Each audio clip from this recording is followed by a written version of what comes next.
Today is Monday, August 2nd.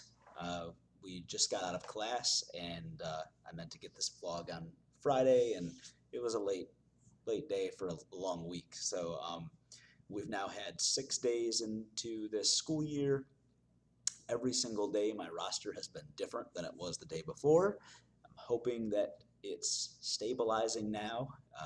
There was only one change today. One student was removed and one student was added, but we are 6 days in and I just got a new student. So it definitely makes it difficult to have a consistent uh, place where, let alone students being absent, but just students being added. So the student today came in halfway through class today, so has kind of missed 5.5 days of instruction. So we're kind of at different places. We're trying to get people caught up as they come in, and keep a positive attitude about it. So that's where we are with that. Um, we tried to get into critique lessons for the students who have been here the whole time. They've experienced a few different opportunities to practice critique. We went through, talked about Austin's butterflies and introduction to critique and why it's important, what the benefits are. We've tried talking about critique from the perspective of the person offering it and the person receiving it. And then we've gotten into practice. So the first example, we played a hip hop song and watched lyrics and gave them the opportunity to give feedback on that, practicing being kind, helpful, and specific, with nobody in the room to actually hear it. And then we had a conversation about how good of a job we did critiquing that. We did that again with a piece of writing, William Carlos Williams' poem, This Is Just to Say. It's very short, pithy, doesn't take long to read. Then we were able to talk about it and give some critique to the author. We, as usually happens when we start with critique, that first day that we did those two things, it was really bad. The students really struggled with what they usually struggle with, which is specificity and just being in a state of meh.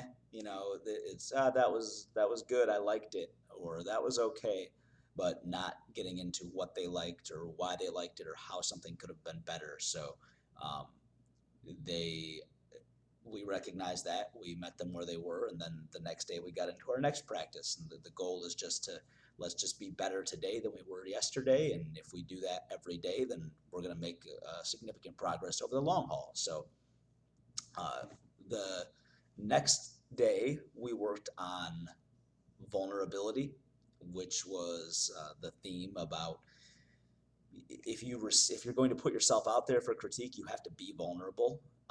You also have to know how to receive that in a way that's going to be productive for you. We talked about how it can sting to receive negative feedback, and if we are defensive or overly defensive, if we don't uh, give people giving us critique the benefit of the doubt, we lose the opportunity to get better, and how difficult it can be, especially if it's something that you put a lot of work into. So we went from them giving critique to somebody who is not in the room to them giving me critique on.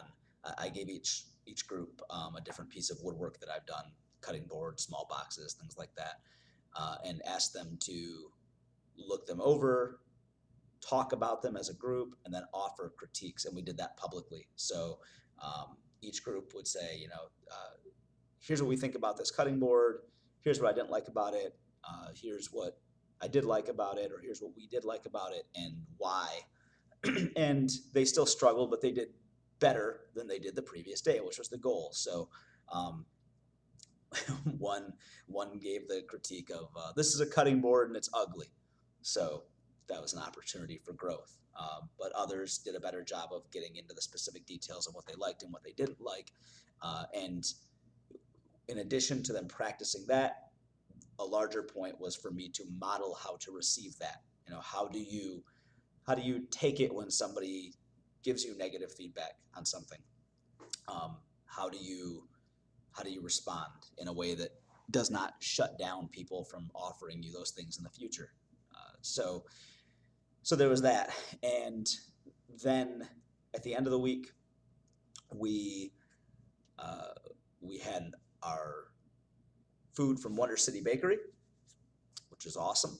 Students, we spent the week getting orders placed.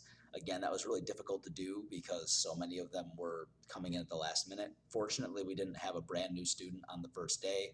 I got a couple of extra cookies in case that happened, but we we had a couple of kids that are supposed to be here. They haven't shown up on the roster yet, and so I didn't know what to get them, so I got them a couple cookies, and they didn't show up, and we didn't get anybody new, so it worked out. But it's that's a struggle when you're trying to do something like that, even as simple as let's just give you some baked goods when you don't know who's going to be in your class the next day, or if somebody's going to be added, you have to make accommodations for that. So they enjoyed those and they wrote their critiques. Today, as of today, 15 of 20 of them have given those critiques back to me. Some kids weren't here this morning. Hopefully they are tomorrow morning. And I've sent those critiques to the baker. She has already received them. She's going to look at them and then come give us some feedback tomorrow. So that's where we are right now with our Act Local project. Tomorrow will be the project launch, where we go from just practicing some critiques and talking a little bit about local businesses to them understanding what it is that they're going to be doing with this for their articles. So that's where we are right now.